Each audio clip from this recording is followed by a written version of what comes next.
प्रणाम सर। खुश रहो, खुश रहो।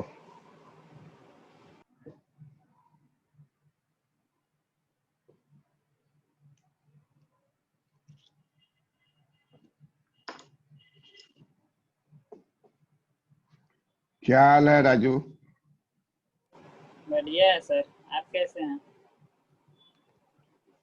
ठीक है सर एक भेजे थे व्हाट्सएप पे आंसर राइट करके, सीन नहीं कर पाए आप।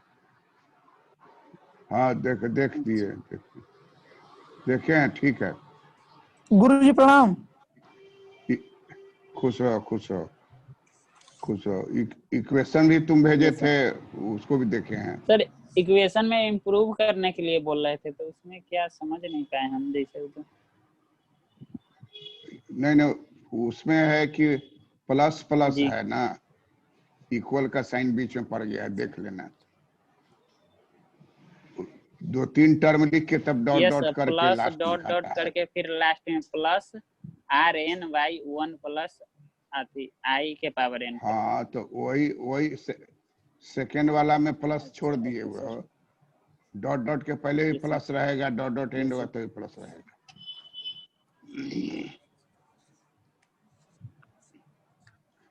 उमेश तुम्हारा देखे थे, बहुत अच्छा है इक्वेशन। जी राजू का भी अच्छा है, सबका देखिए।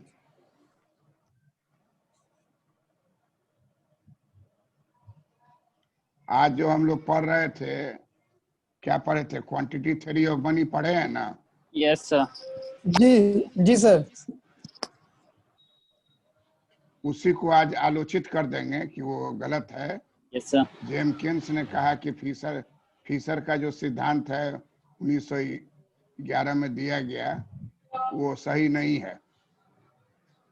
फिशर कहते हैं कि एम तथा पी के बीच में, पी तथा एम के बीच में सीधा आनुपातिक संबंध है। फिशर क्या कहते हैं, बताइए उमेश? फिशर क्या कहते हैं? सर फिशर महोदय कहते हैं कि ईएम और पी में सीधा संबंध है। अगर मुद्रा की पूर्ति बढ़ जाएगी तो कीमत तो उसी अनुपात में बढ़ जाएगा। Good morning sir. Good morning. M और पी के बीच में कैसा संबंध है? सीधा संबंध है। उद्देश्य तुम बताओ। उद्देश्य पी और एम के बीच में कैसा संबंध? प्रोपोर्शनल, समानुपाती। उसको एक्सप्लेन करो, क्या अर्थ होता है? इसका अर्थ क्या होता है? इसका क्या अर्थ होता है? जैसे प्राइस लेवल बढ़ेगा वैसे वैसे मनी सप्लाई भी बढ़ेगा सर। अगर एम, पहले कौन बढ़ेगा? पहले एम बढ़ेगा सर। पहले कौन बढ़ेगा? एम बढ़ेगा। हाँ, तो बोलो अब एम बढ़ा। एम बढ़ेगा बोलो तो ना, कैसे शुरुआत करो? जैसे ही एम बढ़ेगा सर तो पी में भी इंक्रीज होगा, पी बढ़ेगा। और एम से एम प्लस एम डैश दुगना होगा तो पी भी दुगना हो जाएगा।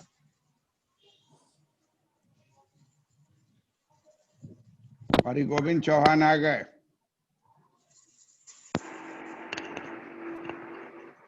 प्रणाम सर। हाँ, खुश रहो, खुश रहो, खुश रहो। हाथ जोड़ के प्रणाम करते हो ना? जी।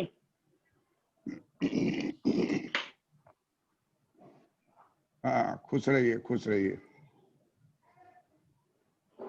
कल जो हम लोग पढ़े हैं quantity theory of money, M और पी के बीच कैसा संबंध है? डायरेक्टली प्रोपोर्शन है सर। जैसे जैसे मुद्रा की सप्लाई बढ़ेगा वैसे वैसे प्राइस में भी वृद्धि होगी, और अगर मुद्रा की सप्लाई में बराबर याद रखिए कि पहले मुद्रा को बढ़ाना है। हाँ, खुश रहो, खुश रहो। कहाँ गायब थी? एब्सेंट थी कल सर। हाँ कल सर थोड़ा सा काम था। कल एक दी थी उनका देखा था, उसी में बिजी थी।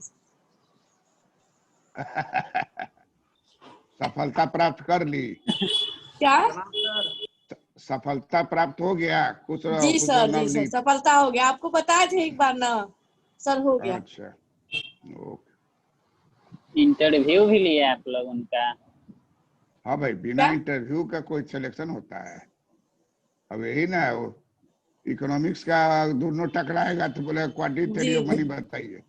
हाँ हाँ, ऐसा इंटरव्यू की कोई बात थोड़े है सर।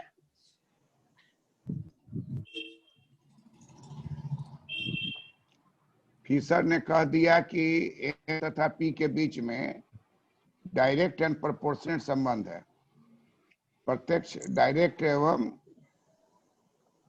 प्रोपोर्शनेट संबंध है।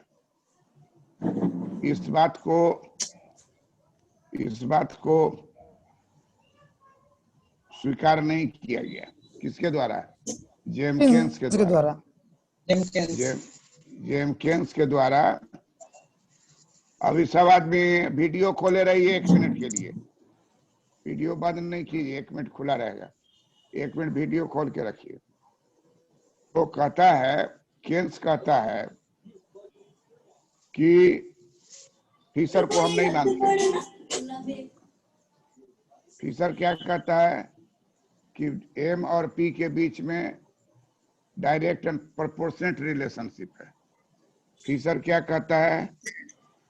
एम तथा पी के बीच में, फिशर क्या कहता है? एम तथा पी के बीच में डायरेक्ट प्रोपोर्शनेट रिलेशनशिप। फिशर क्या कहता है मोतीलाल? फिशर क्या कहता है कि जिस दर से एम बढ़ेगा उसी दर से पी बढ़ेगा। जी इस बात को जेमकिन्स रिजेक्ट कर दिए। जेमकिन्स कहे कि फिशर का जो सिद्धांत है वो फिशर की बहुत बड़ी भूल है, वो गलती किया है। एम बढ़ने से उसी अनुपात में पी नहीं बढ़ेगा। एम तथा पी के बीच में सीधा संबंध नहीं है। एम तथा पी के बीच में सीधा संबंध नहीं है, सर बल्कि एम तथा पी के बीच में इनडायरेक्ट रिलेशन है। और एम के बढ़ने पर पी में उसी अनुपात में वृद्धि नहीं होगी। एम के बढ़ने पर पी में उसी अनुपात में वृद्धि नहीं होगी। अनित आ गए? ठीक, चलो अनित आ गया। हाँ, खुश रहिए। मोतीलाल, प्रणाम सर। हाँ, तुम अपना वीडियो अभी खोले रखो, वीडियो अभी बंद नहीं करना, वीडियो खोल के रखिए। जी सर। जब हम बोर्ड पर आएंगे तो ऑटोमेटिक सबका बंद हो जाएगा। तो ये क्या कहते हैं? ये कहते हैं, केन्स कहते हैं कि फिशर का सिद्धांत गलत है। अब देखिए, हम लोग इतना मेहनत से पढ़े, अब फिशर के बात को समझे, और केन्स जब आए तो कहे कि सब गलत है। क्या गलती है भाई? क्या कि नंबर 1, एम तथा पी के बीच में सीधा संबंध नहीं है। नंबर 2, एम तथा पी के बीच में अप्रत्यक्ष इनडायरेक्ट रिलेशनशिप है। नंबर 3, एम तथा पी के बीच में बहुत सारे अन्य तत्व भी आते हैं जिसका कोई जिक्र नहीं किया। कहा कि अन्य तत्व क्या होगा? कहा कि एम बढ़ेगा तो पी नहीं तुरंत बढ़ जाएगा, क्योंकि एम जो है, एम मनी है। एम क्या है? मनी। अब वस्तु का मूल्य जो है वो वस्तु बाजार से संबंधित है। वस्तु का मूल्य किससे संबंधित है? वस्तु बाजार वस्तु बाजार से। तो एम बढ़ेगा, मुद्रा बढ़ेगी तो असर कहाँ होगा? वस्तु बाजार में, मुद्रा बाजार में। आपको कोई आदमी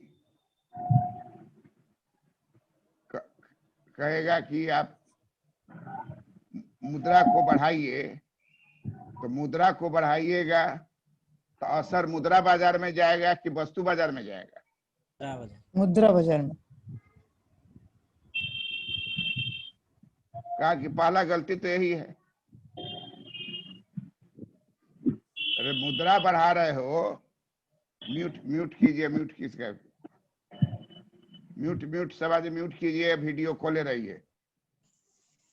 तो मुद्रा बाजार में अगर तो बढ़ा रहे हो, मुद्रा बाजार में अगर मुद्रा बढ़ा रहे हो तो असर मुद्रा बाजार में होगा कि वस्तु बाजार में होगा?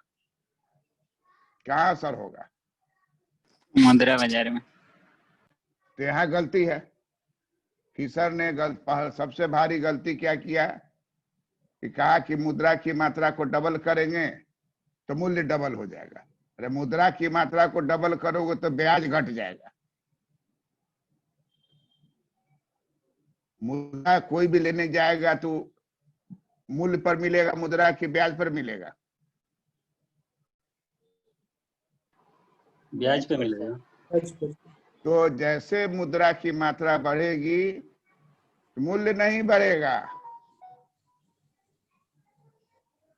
अर्थव्यवस्था में ब्याज बढ़ जाएगा, ब्याज घट जाएगा। ब्याज क्या हो जाएगा?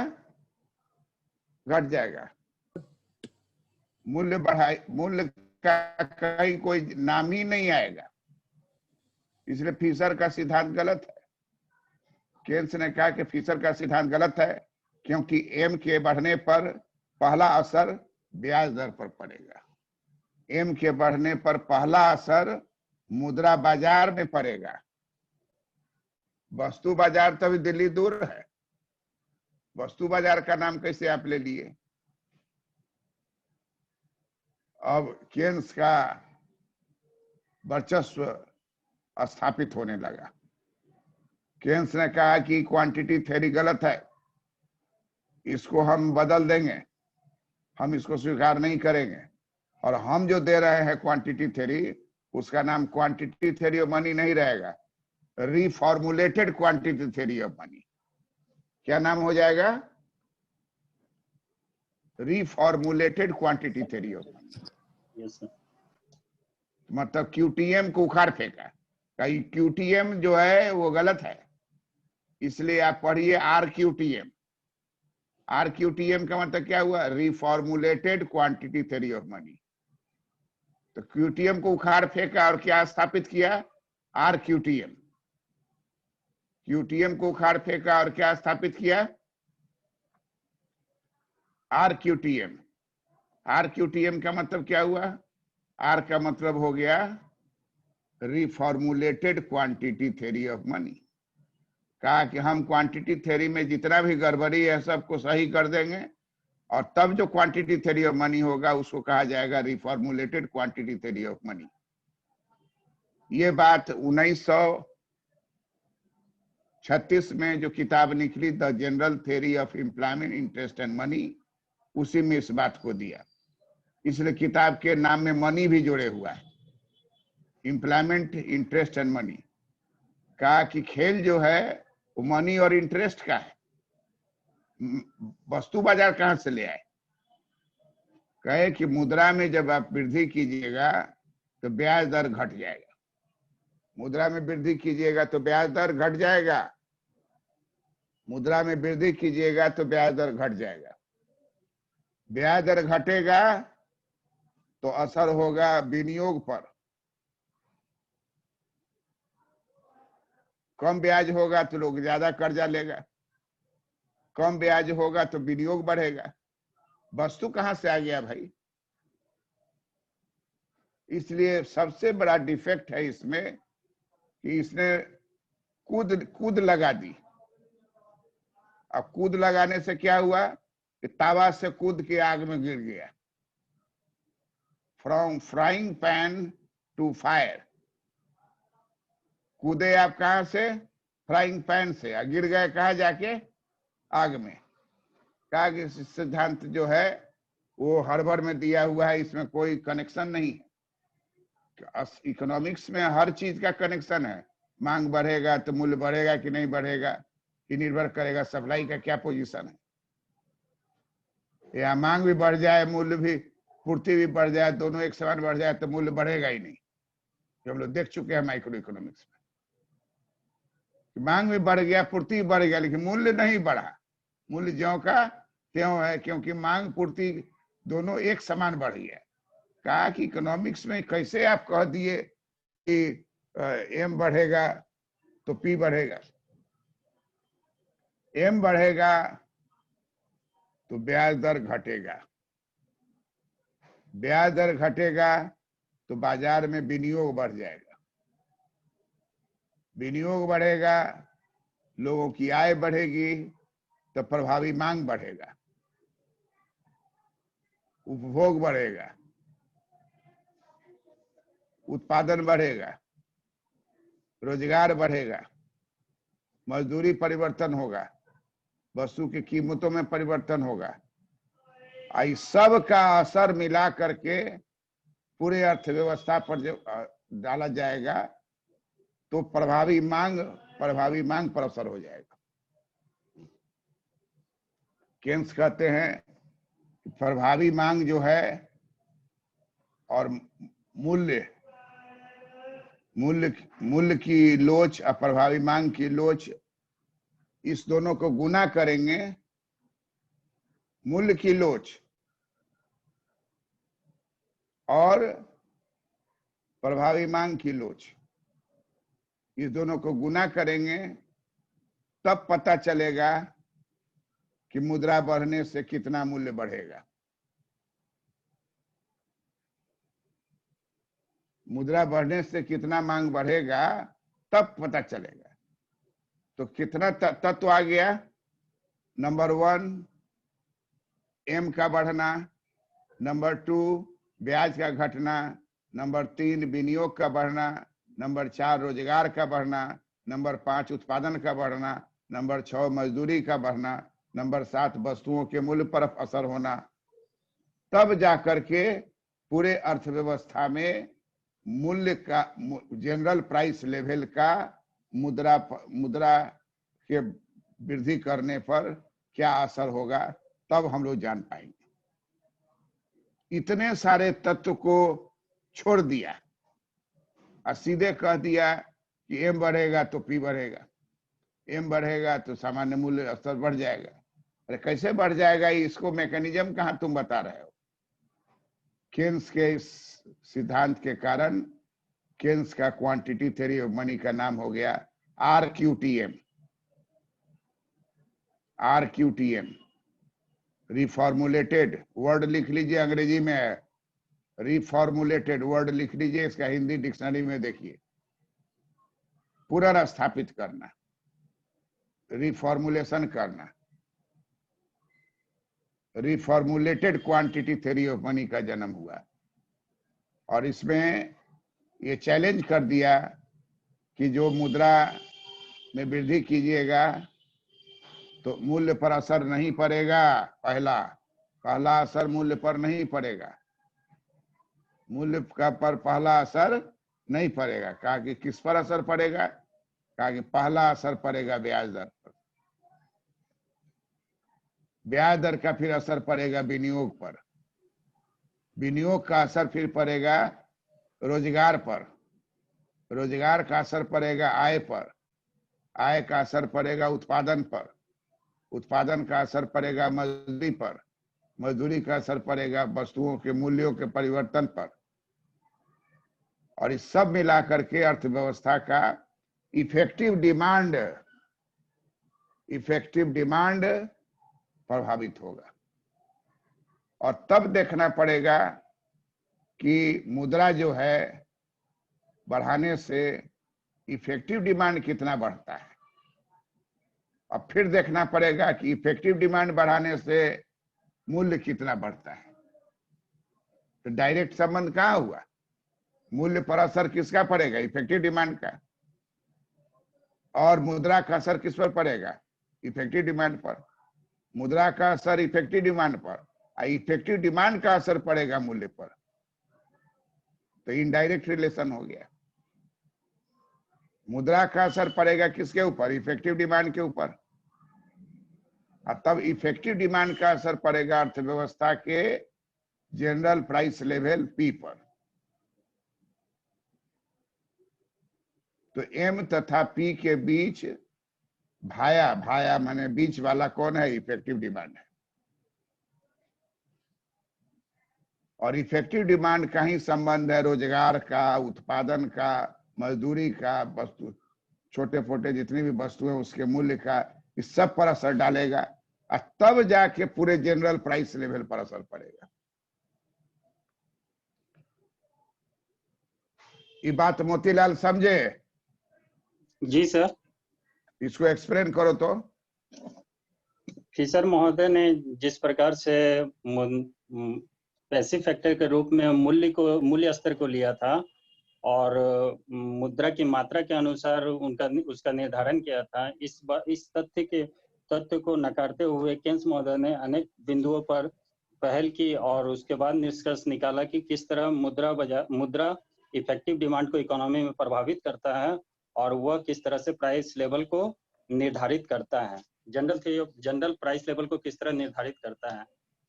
इसमें शामिल जो तत्व होते हैं मुद्रा के संदर्भ में, अगर मुद्रा को हम बढ़ाएंगे तो मुद्रा बाजार में मुद्रा की आपूर्ति बढ़ जाएगी और उससे क्या होगा कि अर्थव्यवस्था में इंटरेस्ट रेट घट जाएगा। जब अर्थव्यवस्था मुद्रा बाजार के माध्यम से अर्थव्यवस्था में मनी सप्लाई बढ़ेगा तो इंटरेस्ट रेट घटने के वजह से इन्वेस्टमेंट बढ़ेगा और जब इन्वेस्टमेंट बढ़ेगा तो लोगों के रोजगार में वृद्धि होगी और उससे लोगों के इनकम में भी वृद्धि होगी।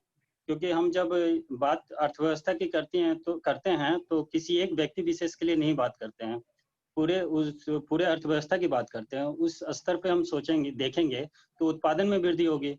जब उत्पादन में वृद्धि होगी तो कंजम्पशन में भी वृद्धि होगा और पैरेलली इस तरह से जब ओवरऑल देखेंगे तो वेजेज में इंक्रीमेंट होगा और इंक्रीमेंट इस तरह से होता है कि वो मांग को प्रभावित करता है, जिसे हम प्रभावी मांग के रूप में समग्र रूप से देख सकते हैं और इस प्रकार जनरल प्राइस लेवल प्रभावित होता है।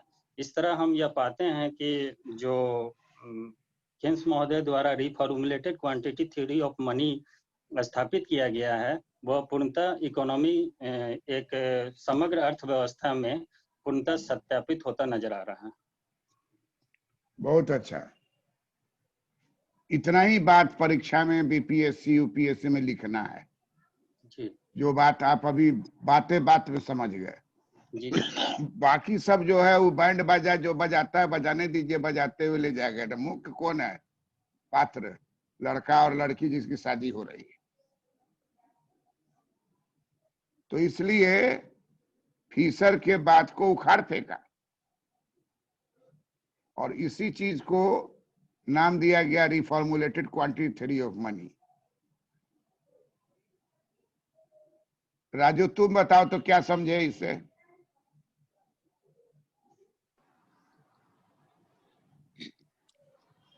सर फिशर महोदय ने जो क्वांटिटी थ्योरी ऑफ मनी दिया उसमें उन्होंने मुद्रा का डायरेक्ट संबंध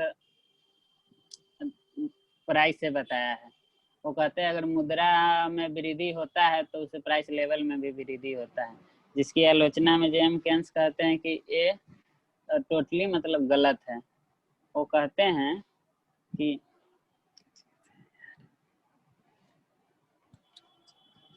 एम बढ़ाएंगे तो ब्याज पर असर पड़ेगा, न कि मूल्य पर। वो कहते हैं कि एम मुद्रा बढ़ाएंगे तो ब्याज पर असर पड़ेगा। उससे क्या होगा, मार्केट में ज्यादा पैसा आएगा तो फिर इससे ज्यादा इन्वेस्टमेंट होगा तो उससे उत्पादन बढ़ेगा, उत्पादन से बढ़ेगा तो उससे लोगों को रोजगार मिलेगा, आय बढ़ेगा। तो डायरेक्ट संबंध नहीं है इसका कि मुद्रा बढ़ने से डायरेक्ट कि प्राइस लेवल में परिवर्तन हो। बहुत सारे फैक्टर को जो ये छोड़ दिए थे फिशर महोदय ने, उनको केन्स ने बताया और फिर वो बताया कि ओवरऑल मुद्रा बढ़ेगा तो इफेक्टिव डिमांड बढ़ेगा। इफेक्टिव डिमांड और मुद्रा में डायरेक्ट संबंध होगा। उसके बाद फिर इफेक्टिव डिमांड से प्राइस लेवल में संबंध होगा। तो यहाँ बीच में सर इफेक्टिव डिमांड दोनों के बीच में रिलेशन एस्टेब्लिश कर रहा है। तो इस तरह से मतलब मुद्रा और प्राइस लेवल में डायरेक्ट संबंध नहीं है। करेक्ट। उमेश चंद्रा तुम क्या समझे? फिशर सर सही जी है? कि नहीं सर, इनका फिशर का आलोचना करते हुए किन्स ने बताया कि जो फिशर बताए थे कि मुद्रा की पूर्ति बढ़ेगी तो कीमत बढ़ेगा, डायरेक्ट संबंध होता है, इसका ये खंडन करते हुए कहे कि नहीं ऐसा नहीं होता है। कि किन्स ने बताया कि जब मुद्रा की पूर्ति बढ़ेगी तो ब्याज दर, सर मार्केट में मुद्रा पूर्ति बढ़ जाएगी तो ब्याज दर घट जाएगा, और जब ब्याज दर घट जाएगा तो विनियोग बढ़ जाएगा, और जब विनियोग बढ़ेगा तो रोजगार बढ़ेगा, और जब रोजगार बढ़ेगा तो आय बढ़ेगी लोगों की, जब आय बढ़ेगी तो उत्पादन बढ़ेगा, उत्पादन बढ़ेगा तब मजदूरी बढ़ेगी, तब मजदूरी बढ़ेगी, उसके बाद तब वस्तुओं के मूल्य में परिवर्तन होगा। और डायरेक्ट किन्स कहते हैं कि डायरेक्ट मुद्रा पूर्ति बढ़ने से कीमत नहीं बढ़ता है, प्रभावी मांग बढ़ती है। करेक्ट। नवनीत तुम बताओ तो क्या समझे? जी सर, 1911 में फिशर महोदय ने जो अपना मुद्रा परिमाण सिद्धांत स्थापित किए थे, उसमें उन्होंने कहे थे कि जो यदि मूल स्तर में थी मुद्रा की मात्रा में वृद्धि होती है तो उसी अनुपात में जो है प्राइस में भी वृद्धि होगी। लेकिन जैसे ही 1936 में किन्स महोदय ने बोला नहीं ये गलत है, इस तरह से डायरेक्ट रिलेशन नहीं है दोनों में, क्योंकि जब मुद्रा की मात्रा बढ़ेगी तो मुद्रा बाजार में उसका इफेक्ट पड़ेगा, न कि डायरेक्ट मूल्य में। तो इन्होंने बताया कि जैसे ही मुद्रा की मात्रा बढ़ेगी तो ब्याज दर घट जाएगी, और जैसे ही ब्याज दर घटेगी तो आदमी जो है ज़्यादा एक तरह से ऋण लेके अपना विनियोग बढ़ाएंगे, और विनियोग जैसे ही बढ़ेगी तो आदमी को रोजगार बढ़ जाएगा, और जैसे ही रोजगार बढ़ेगी तो प्रत्येक मतलब ऑल ओवर मतलब देश के लेवल में कहा जा सकता है कि उसकी आमदनी बढ़ जाएगी, और आमदनी बढ़ेगी तो फिर वो वस्तु खरीदेंगे। इस तरह से इनडायरेक्ट रूप से जो है मुद्रा और प्राइस में रिलेशन इन्होंने बताया, जो डायरेक्ट नहीं है और इनडायरेक्ट। प्रियंका तुम बोलो क्या समझी?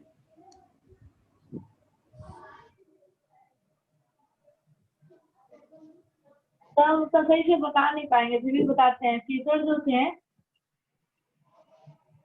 फिशर जो अपना थ्योरी दिए थे 1911 ईस्वी में, उन्होंने बताया था कि मनी का जो मनी बढ़ेगा तो मूल्य बढ़ जाएगा। हाँ, मनी बढ़ेगा तो मूल्य बढ़ जाएगा। लेकिन केन्स जो 1936 ईस्वी में आए तो वो बोले कि नहीं, मनी का संबंध, मनी अगर बढ़ेगा तो मूल्य नहीं बढ़ेगा, मूल्य नहीं बढ़ेगा बल्कि ब्याज घट जाएगा। घट जाएगा जी। तो फिर उन्होंने बताया कि अगर हम ये रिफॉर्मेट RQM लाएंगे, रिफॉर्मुलेटेड क्वांटिटी थ्योरी ऑफ मनी, उससे फिर जो मुद्रा जो होगा, अगर हम मनी बढ़ेगा। ठीक है। तो हम लोग पाते हैं कि केन्स ने फिशर के सिद्धांत को आलोचित कर दिया और तथ्य के आधार पर साबित कर दिया कि एम के बढ़ने से पी नहीं बढ़ता है, एम के बढ़ने से ब्याज दर घटता है। एम के बढ़ने से ब्याज दर घटता है। म्यूट कर लीजिए। एम के बढ़ने से ब्याज दर घटता है। एकदम ध्यान से दिमाग में बैठा लीजिए, उसका एकदम आसान हो जाएगा। एम के बढ़ने से ब्याज दर घटता है, ब्याज दर घटने से विनियोग बढ़ता है, विनियोग बढ़ता है तो इफेक्टिव डिमांड को पढ़े हुए हम लोग कि एग्रीगेट डिमांड फंक्शन बराबर एग्रीगेट सप्लाई फंक्शन को इफेक्टिव डिमांड कहते हैं। और एग्रीगेट डिमांड फंक्शन में C प्लस I होता है। I सबसे प्रभावकारी होता है। तो जब I बढ़ गया तो ADF बढ़ जाएगा, इफेक्टिव डिमांड बढ़ जाएगा। I बढ़ गया तो C प्लस I बराबर होता है इफेक्टिव डिमांड, और C प्लस I बराबर होता है I। I का क्या फॉर्मूला है? Y बराबर C प्लस I, Y बराबर C प्लस S, यही ना फॉर्मूला है। Y बराबर C प्लस I, Y बराबर C प्लस S, यही फॉर्मूला है। तो केन्स कहते हैं कि quantity theory of money Fisher ने जो दिया वो सही नहीं है, क्योंकि उसने सीधे डायरेक्ट रिलेशन कर दिया, एम तथा पी में सीधा संबंध स्थापित कर दिया। अब बीच के किसी चीज का चर्चा ही नहीं किया, इससे उनका सिद्धांत अधूरा है। उसे बहुत सारे तत्वों को छोड़ दिया। कहा कि कौन सा तत्व छोड़ दिया? कहा कि पहला तो देखिए कि एम में वृद्धि करेंगे तो मुद्रा बाजार में असर होगा। वस्तु बाजार कहां से ले आया?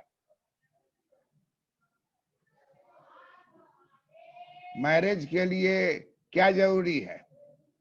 बैंड बाजा जरूरी है, लड़की, मतलब लड़का लड़की सर्विसेज अपोजिट। ओ लड़की तो तुम्हारे दृष्टिकोण से ना होगा। प्रियंका तुम बोलो, मैरिज के लिए सबसे आवश्यक तत्व क्या है? सबसे आवश्यक तत्व क्या है? सर दोनों परिवार पहले आपस में मिले। अरे परिवार मिलके क्या करेगा? जरूरी कौन चीज है? लड़का लड़की। मैरिज के लिए जरूरी क्या है? 2.5 रुपया के फॉर्म पर भर करके कोर्ट में देता है और 2.5 रुपया के टिकट पर शादी होती है। तो वहां कौन किसका होना जरूरी है? मैरिज सर्टिफिकेट का। लड़का और लड़की का होना जरूरी है। लड़का लड़की का। और गवाह का होना जरूरी है। गवाह 2 ठो चाहिए और लड़का लड़की चाहिए। तो इसलिए बैंड वाला रहे या न रहे, डीजे रहे या न रहे, चक्री पर चढ़ा के नचा के जयमाल हो या ना हो, लॉकडाउन में सर देखने को कैसा मिला है? तो ये नॉर्मल समय जो शादी। अमेरिका में चले जाइए तो marriage is a simple function. विकसित देश का हम बता रहे हैं आपको। कहीं कोई शोर शराबा नहीं, वहां इनवाइट भी नहीं करता है। क्यों नहीं इनवाइट करता है? क्योंकि यहाँ है कि आप इनवाइट कर दीजिएगा, रोड पर गाड़ी लगा के आपके यहाँ चला देगा। वहां 33 करोड़ जनसंख्या है, 33 करोड़ कार है। तो 100 आदमी को बुला दीजिएगा तो 100 वो कार आ जाएगा आपके दरवाजा पर। वो सरकार अलाउ नहीं करेगी। 100 वो कार आ जाएगा तो कहाँ लगाएगा वो? वहां हर जगह पर किसको लगाना है उसका निर्धारित है। कहीं कार लगेगा, उसका टिकट लगता है, उसका पैसा लगता है। तो 100 आदमी को बुला दीजिएगा तो 100 को कारें आ जाएगा आपके दरवाजे पर। कहीं भी अलाउड नहीं है। अब आप वहीं शादी फिक्स कीजिएगा, ले जाइएगा जहां 100 को कार रखने का उसको व्यवस्था हो। इसलिए ये सब नहीं, एकदम सिंपल फंक्शन है और उसमें लड़का और लड़की का रहना जरूरी है। तो इसलिए कहता है कि मुद्रा की मात्रा बढ़ेगी तो तुरंत असर पड़ जाएगा मुद्रा बाजार में। वस्तु बाजार को तो नामे नहीं लीजिए शुरू में। वस्तु बाजार का नाम नहीं लीजिए, वस्तु बाजार का नाम नहीं लीजिए, मुद्रा बाजार का नाम लीजिए। अगर एम बढ़ेगा, मुद्रा बढ़ेगी तो सीधा असर जाएगा मुद्रा बाजार पर और ब्याज दर घट जाएगा। क्या घट जाएगा? ब्याज दर घट जाएगा। तो बात घटने का है, आप बढ़ने का बोलते हैं। बात घटने का है कि एम बढ़ेगा तो ब्याज घटेगा। आप बोल रहे हैं एम बढ़ेगा तो पी बढ़ जाएगा। पी कहां से बढ़ जाएगा भाई? पी तो वस्तु बाजार का है। तो इसलिए कहता है कि एम बढ़ेगा तो तुरंत पी पर असर नहीं होगा। एम बढ़ेगा तो पी नहीं बढ़ेगा, ब्याज घटेगा। अब दिमाग में बैठा लीजिए कि एम बढ़ेगा तो ब्याज दर घटेगा। समझिए सुनीता, एम बढ़ेगा दर घटेगी तो ब्याज दर घटेगा। ब्याज दर घटेगा तो विनियोग बढ़ेगा। जी। ब्याज दर घटेगा तो क्या बढ़ेगा? विनियोग। विनियोग बढ़ेगा। और हम लोग सभी जानते हैं कि विनियोग जो है वो C+I बराबर Y होता है। आप पढ़ते आ रहे हैं, C+I बराबर Y होता है, C+S बराबर Y होता है। Y का 2 इक्वेशन होता है ना जी। और इफेक्टिव डिमांड का इक्वेशन क्या होता है? डिमांड, एग्रीगेट डिमांड बराबर एग्रीगेट सप्लाई। एग्रीगेट डिमांड बराबर एग्रीगेट सप्लाई, जहां दोनों बराबर करेंगे तो वही हो जाएगा इफेक्टिव डिमांड। केन्स का रोजगार सिद्धांत पढ़े हैं ना आप? जी सर। केन्स का रोजगार सिद्धांत में क्या है? एग्रीगेट डिमांड बराबर एग्रीगेट सप्लाई बराबर इफेक्टिव डिमांड। और इफेक्टिव डिमांड के नीचे 2 तत्व आता है, कंजम्पशन और इन्वेस्टमेंट। इफेक्टिव डिमांड बराबर क्या होता है? C+I। और Y बराबर क्या होता है? C+I। Therefore C+I का 2 अर्थ निकलता है, एक निकलता आय और एक निकलता है effective demand, aggregate demand function. Aggregate demand function का फॉर्मूला हो जाएगा, aggregate demand function is equal to C+I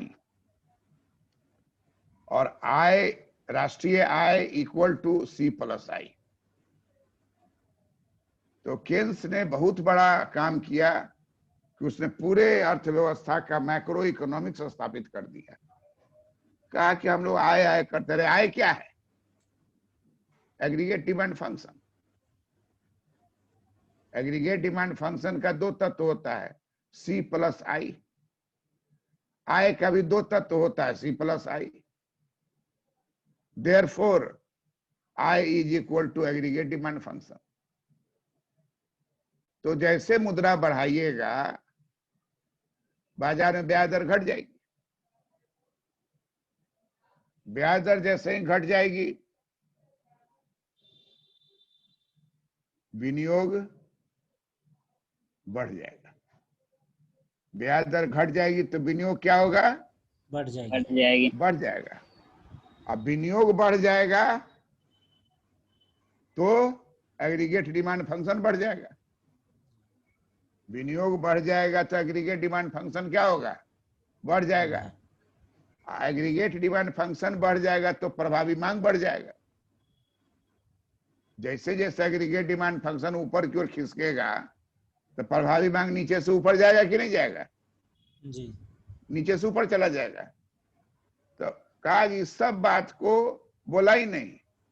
अब एग्रीगेट डिमांड फंक्शन जब बढ़ जाएगा तब फिर असर क्या पड़ेगा? उत्पादन पर असर पड़ेगा। एग्रीगेट डिमांड फंक्शन बढ़ जाएगा तो रोजगार पर असर पड़ेगा। एग्रीगेट डिमांड फंक्शन बढ़ेगा तो मजदूरी पर असर पड़ेगा। एग्रीगेट डिमांड फंक्शन बढ़ेगा तो मूल्य पर असर पड़ेगा। तो इस सब एग्रीगेट डिमांड फंक्शन का असर हो रहा है।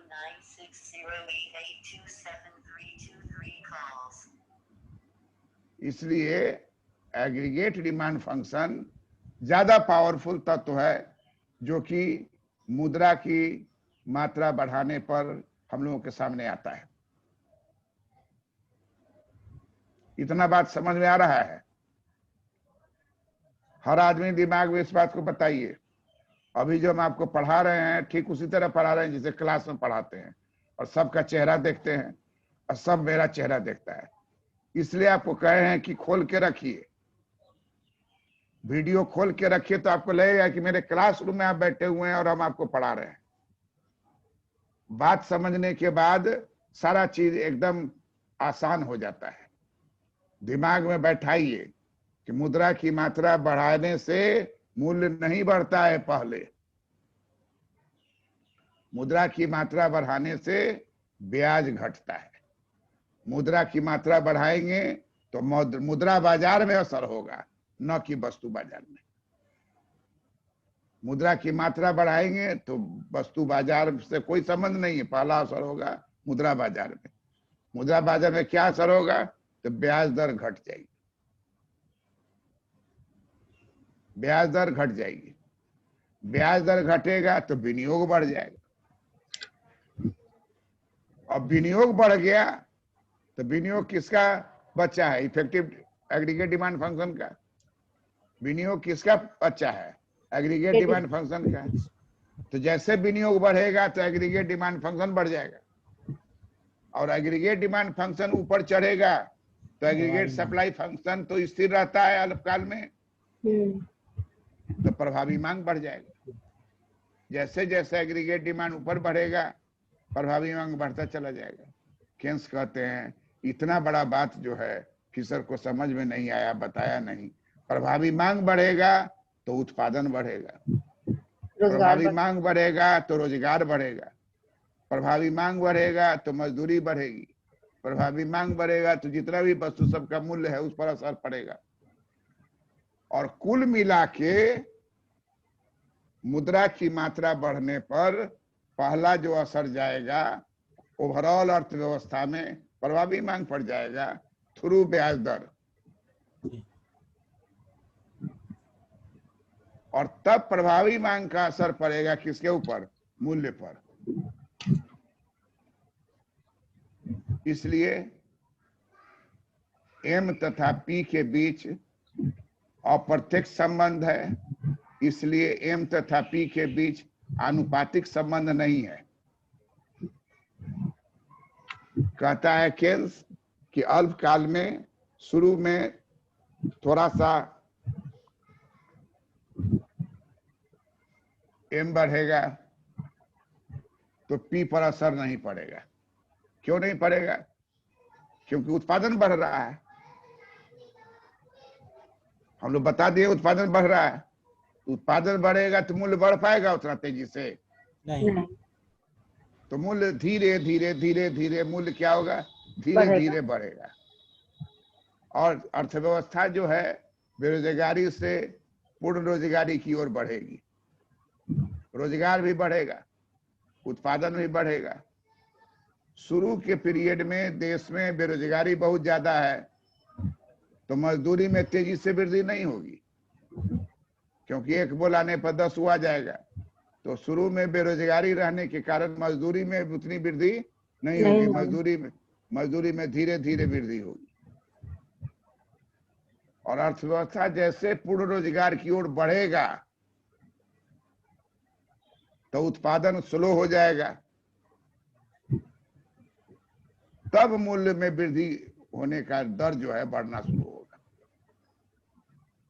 और इस सब असर देखते हुए ये कंक्लूजन निकलता है कि पी तथा एम के बीच सीधा और आनुपातिक संबंध हो ही नहीं सकता है, क्योंकि शुरू में मूल्य धीरे धीरे ठुमुक ठुमुक के चलेगा, अब पूर्ण रोजगार के निकट आएगा तो तेजी से चलेगा, 45 डिग्री पर वो आएगा ही नहीं।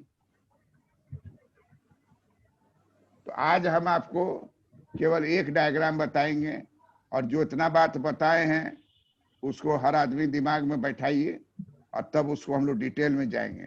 अब हम आपको एक चित्र बताते हैं, इसको देखिए।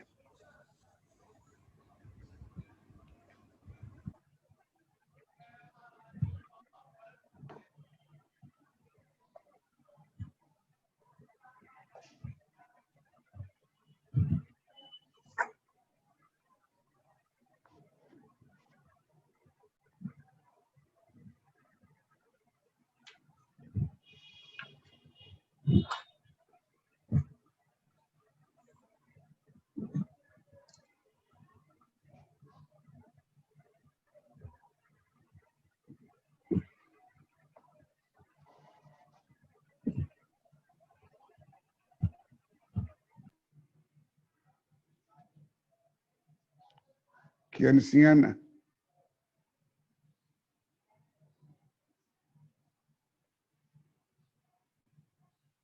attack on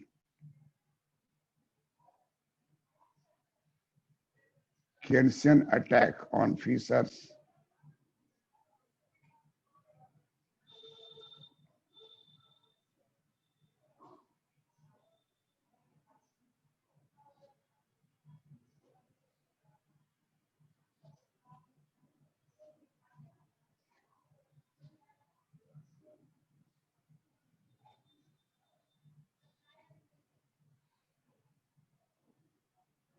Keynesian attack on Fisher.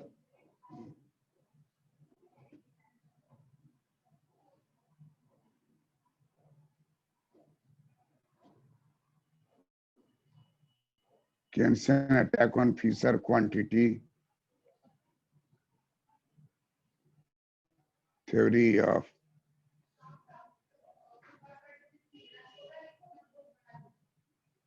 Keynesian attack on Fisher quantity theory of money.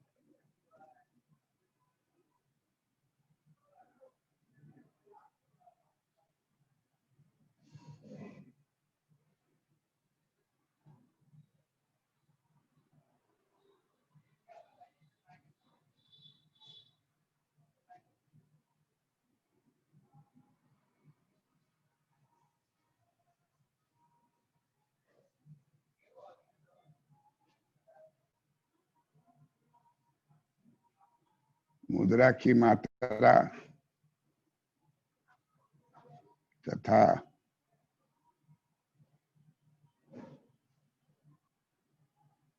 मूल्य स्तर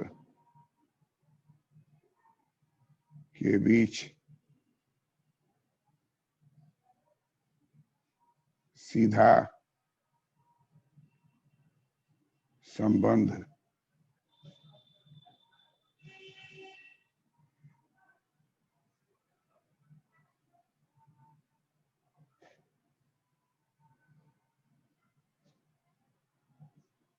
मुद्रा की मात्रा तथा मूल्य स्तर के बीच सीधा संबंध नहीं है, ऐसा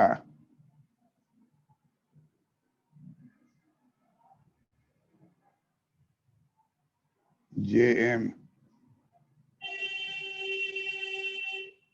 किंज ने 1936 ईस्वी में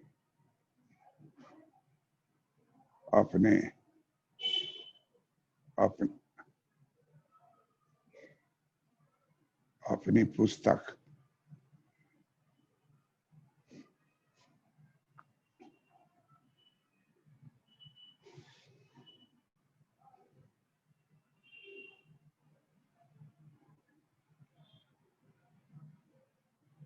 the general theory of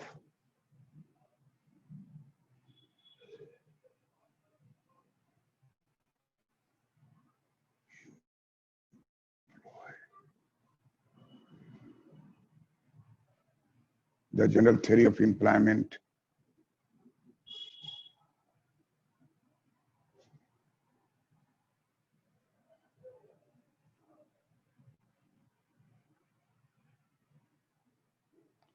interest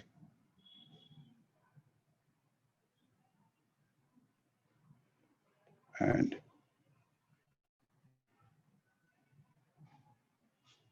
the general theory of employment, interest and money.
The general theory of employment, interest and money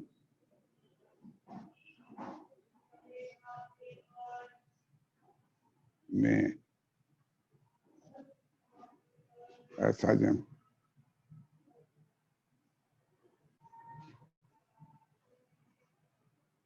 लिखा है।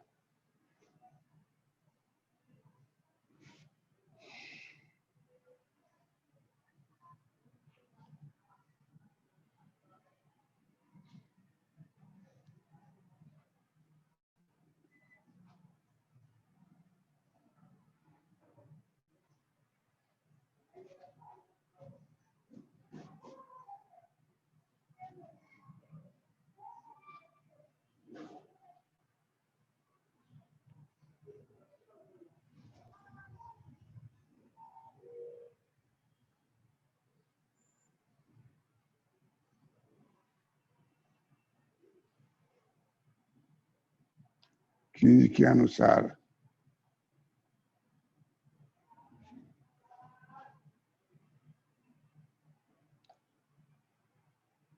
एम तथा पी के बीच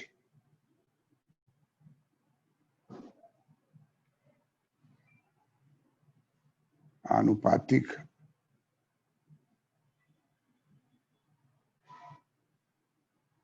संबंध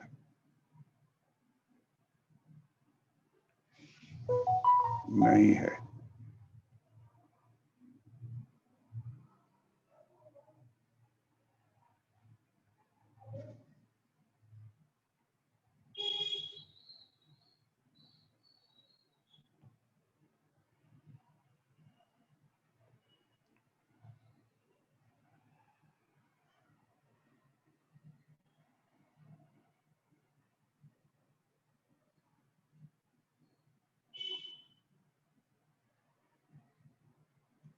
चीज के अनुसार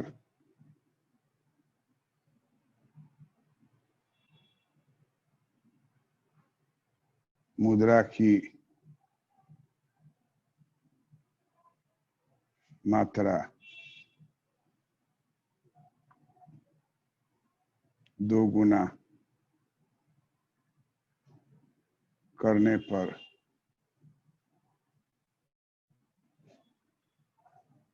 मूल्य पर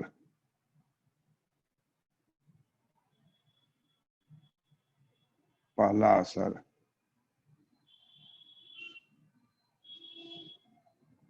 नहीं होगा।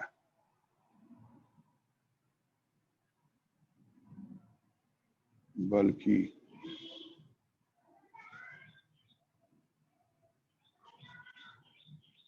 मुद्रा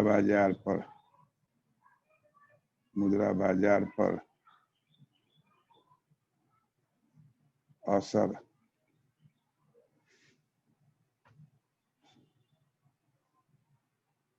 होगा और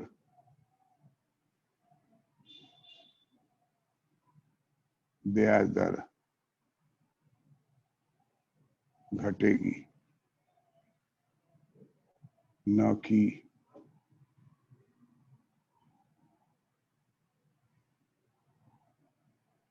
कि मूल्य 2 गुना बढ़ेगा।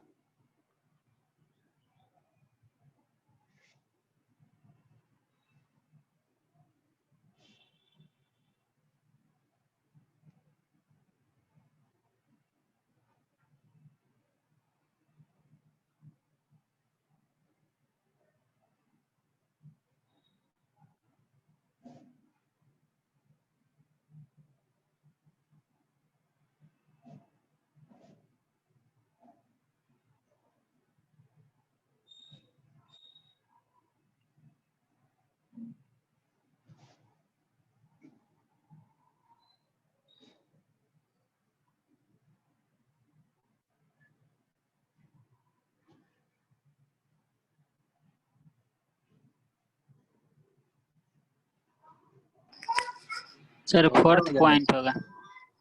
कौन पॉइंट होगा? 4th। चौथा होगा।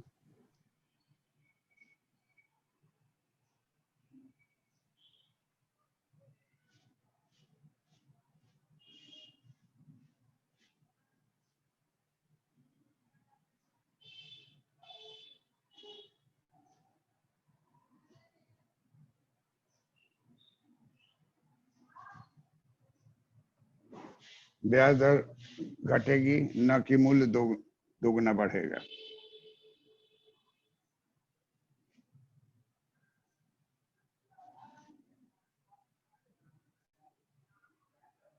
मुद्रा की मात्रा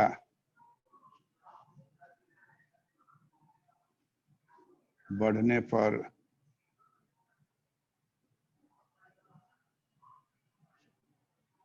ब्याज दर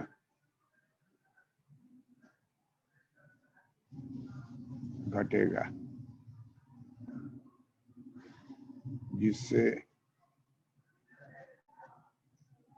जिससे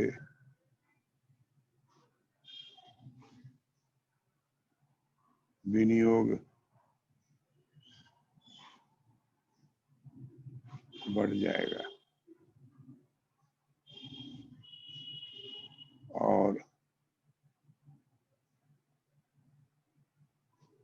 विनियोग आय के बढ़ने से एग्रीगेट डिमांड फंक्शन बढ़ेगा, क्योंकि एडीएफ बराबर होता है सी प्लस आई और आय भी बराबर होता है सी प्लस आई। इसलिए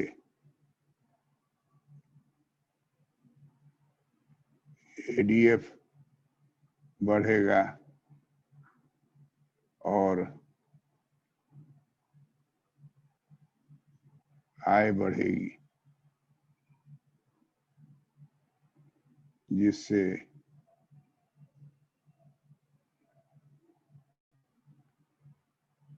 प्रभावी मांग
कट गया ना भैया सर जी का?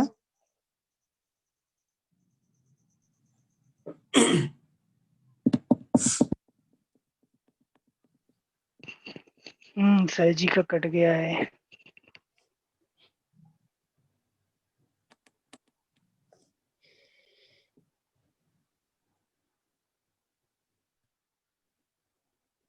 तो बारिश नहीं हो रही है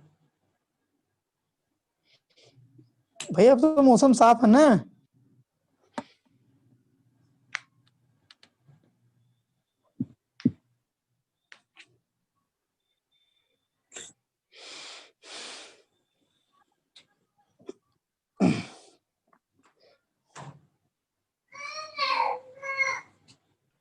इंटरनेट कट गया था। जी सर। इंटरनेट कट गया था। कैमा पॉइंट चल रहा था? चौथा चल रहा था। कहाँ तक लिखे थे? चौथा सर। इसमें सर वही एडीएफ बढ़ेगा और आय बढ़ेगी, जिससे प्रभावी मांग बढ़ेगी, यहाँ तक। हाँ, वो पॉइंट तो पूरा हो गया। 4 गो पॉइंट हुआ ना? जी। अच्छा, 5वां पॉइंट होगा। ये 5वां पॉइंट होगा।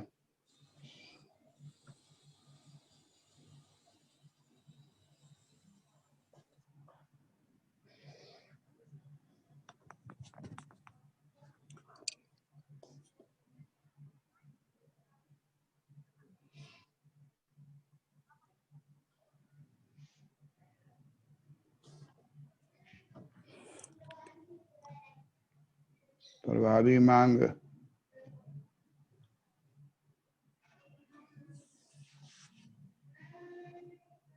जैसे जैसे बढ़ेगी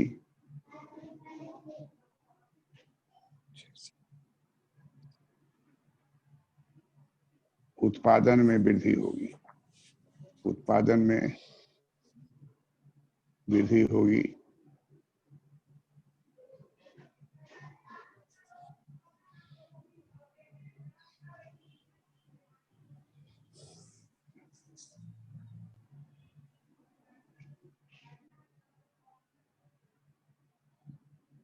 सर जी 6वां पॉइंट।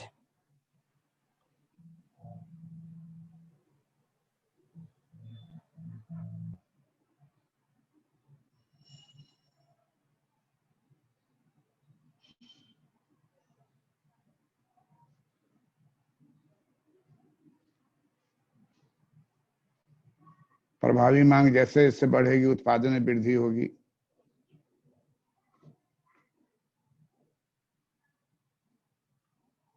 प्रभावी मांग बढ़ने से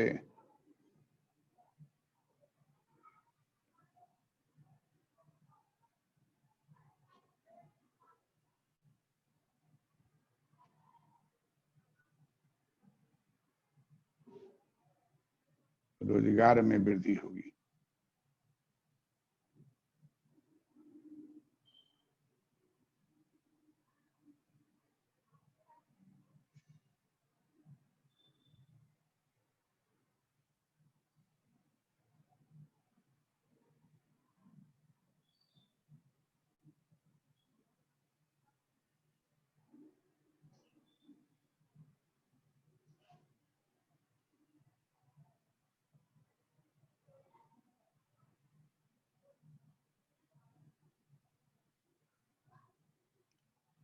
प्रभावी मांग बढ़ने से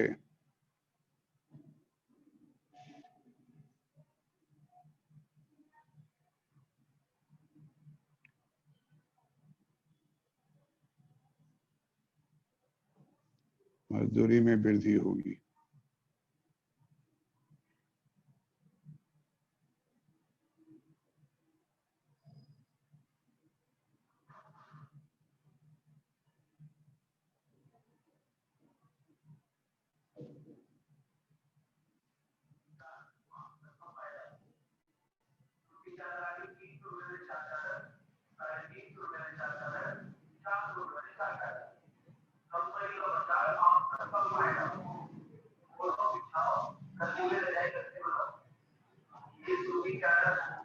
प्रभावी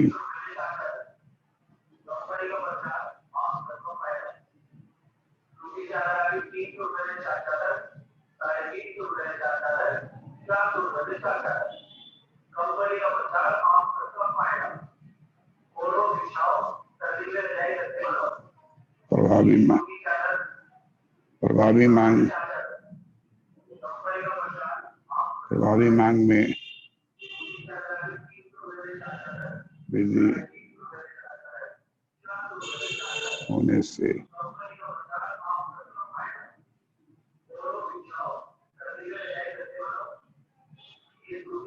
वस्तुओं के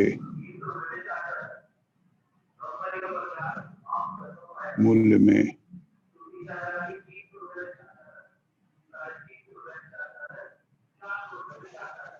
वृद्धि होगी।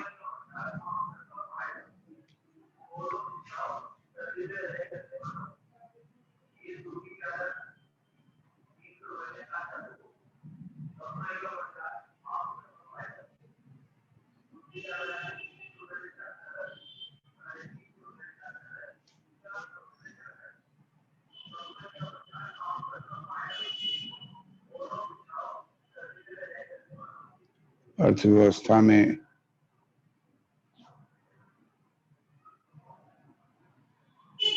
मुद्रा के बढ़ने से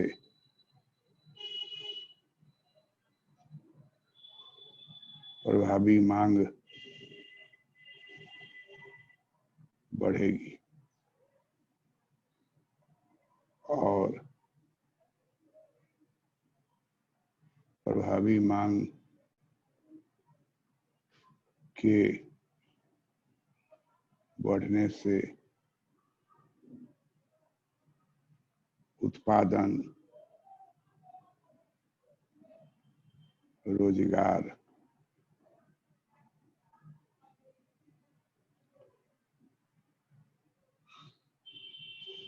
मजदूरी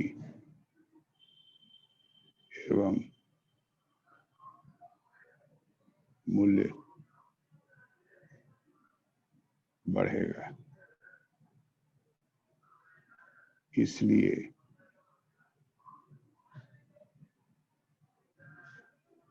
स्पष्ट है कि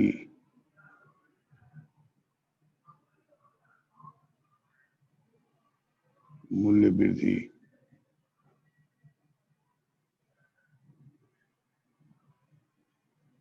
प्रभावी मांग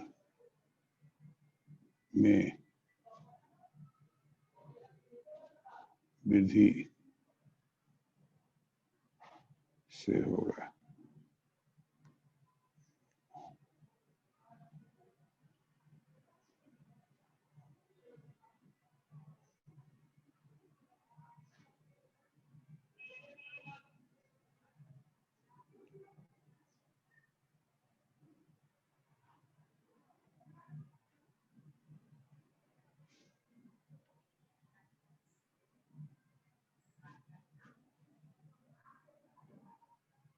कीज ने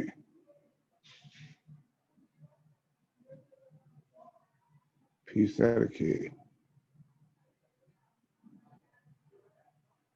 मुद्रा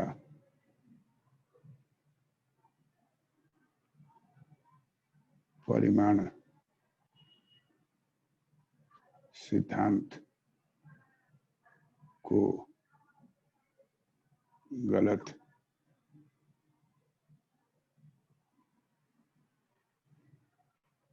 साबित किया और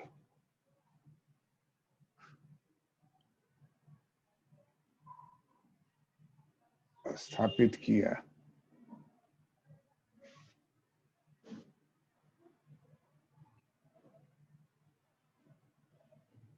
और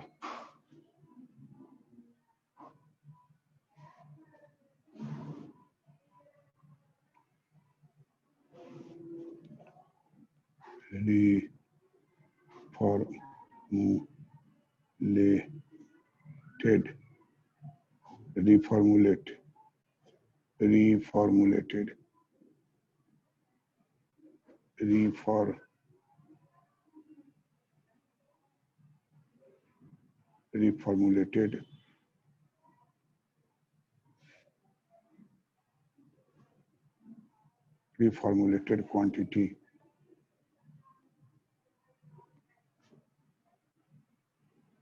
theory, reformulated quantity theory of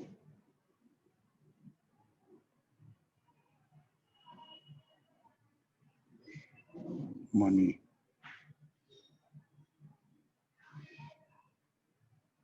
reformulated quantity of money is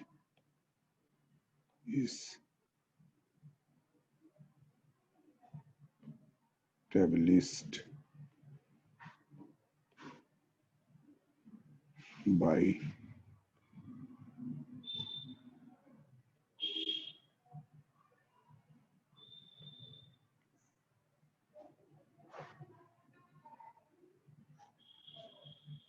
reformulated quantity theory of money established by James Keynes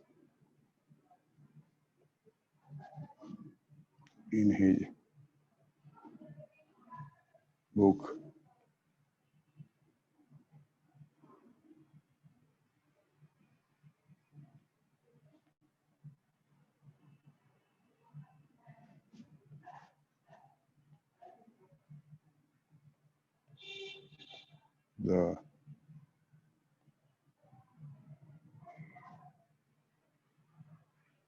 the general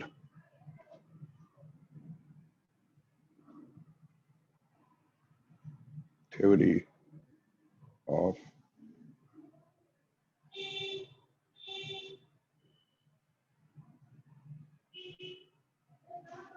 The general theory of employment.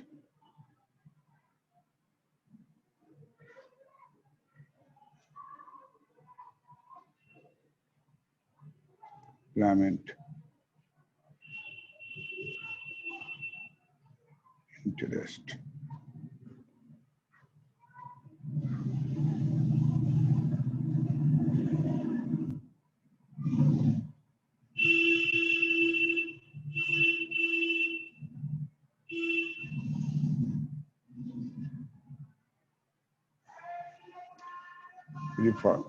Reformulated quantity theory of money established by J.M. Keynes in his book General Theory of Employment.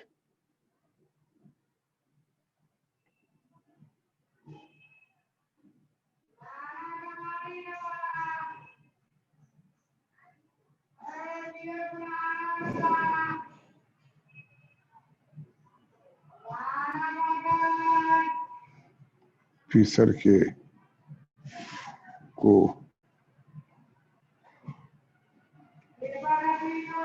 गलत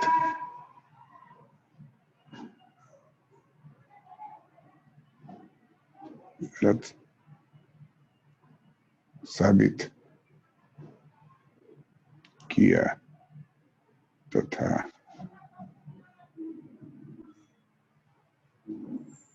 केंज के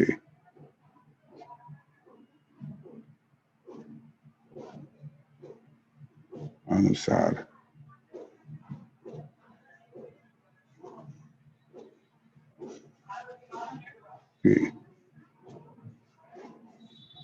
M तथा P के बीच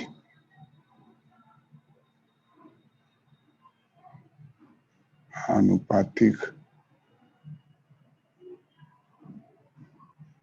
संबंध नहीं है।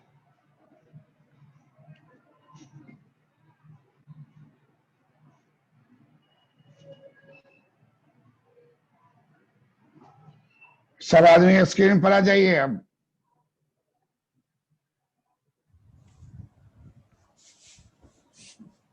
हम लोग इसको 10 पॉइंट में बांट दिए हैं। 10 हुआ ना पॉइंट? जी सर। और इसमें P is directly proportional M को खारिज कर दिया और रिफॉर्मुलेटेड क्वांटिटी थ्योरी ऑफ मनी को स्थापित किया। अब आपका ये होमवर्क है कि 10 पॉइंट को कंठाग्र करके आना है अगले क्लास में, तब इसका हम चित्र सूत्र और बात और आगे बढ़ाएंगे। ये पूरा आपका आत्मा है जो 10 पॉइंट है। इसी में इक्वेशन डायग्राम ये सब और जोड़ेंगे और तब आप आराम से सब समझिएगा, क्योंकि बात को कंसेप्चुअली आपके दिमाग में हम स्थापित कर दिए हैं। तो होमवर्क है कि 10 पॉइंट को याद करके आना है। ठीक है? ठीक है जी sir. Okay, end of the class. Thank you. Thank you sir. Thank you. Thank you sir. खुश रहिए, ऑफिसर बनिए, हैट लगाइए।